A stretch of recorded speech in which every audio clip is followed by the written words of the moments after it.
Hi, I'm Dan Siskin at the Tank Museum Bovington to talk about the Brickmania team's top 5 tanks of World War II. The Tank Museum Bovington is the perfect place to come and look and experience history of tanks and armor. Not only do they have World War II, but they also have tanks and armored cars and armored vehicles from World War I all the way through the present day. So we're going to talk about the top 5. And wait a minute, Josh, what are you doing here? I'm just checking out the tanks. Did they let you in here to learn how to build a real tank? Ooh, well, yeah, I guess. Well, let's just get to it. I'm standing here at the T-34-85. This is the 85mm gun version of the T-34 medium tank made by the Soviet Union during World War II. We chose this as our number 5 because arguably it was a war winner. They made so many of these in World War II that it was everywhere where the Russians were. Simple to use, worked in all weather conditions, and the 85mm gun was effective against just about every piece of armor that the Germans could throw at them. Even after World War II, this thing is effectively soldered on. Even to this day, you see these in fields and combat around the world. This is the Churchill. This is a heavy infantry tank used in World War II, developed by the British. It came in many variants. The one behind me is a Crocodile, which is a flamethrower variant. The flamethrower was useful against assaulting entrenched enemy, like in buildings or bunkers or even in trenches. The only drawback about the flamethrower version is that it carried a gigantic trailer full of gasoline behind it, making it a very dangerous tank to operate in, but more dangerous to be the enemy of. So this has huge, very thick armor, is not very fast, but it can keep up with all the infantry, so infantry assault. This thing basically is just a frontal assault beast.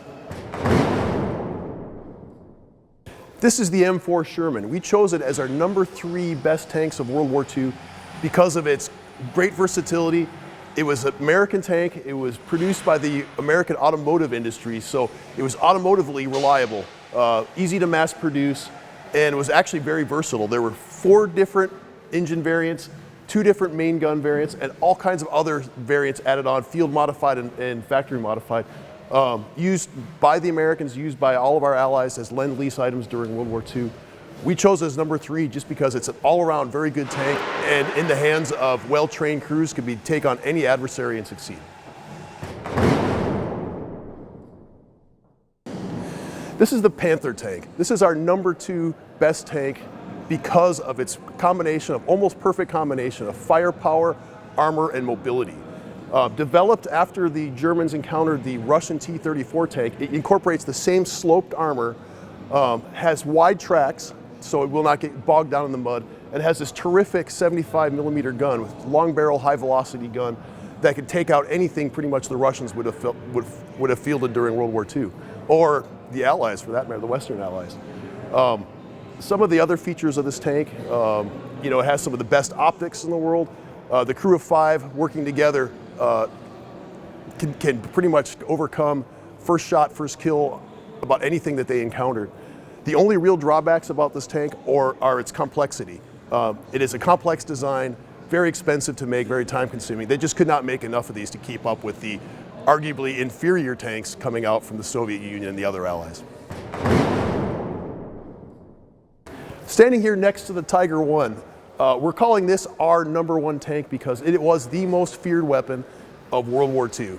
It is so legendary that the legend of the Tiger actually, it's one of the things that almost everybody knows anything about World War II knows, that the Tiger was the most fearsome tank of the war.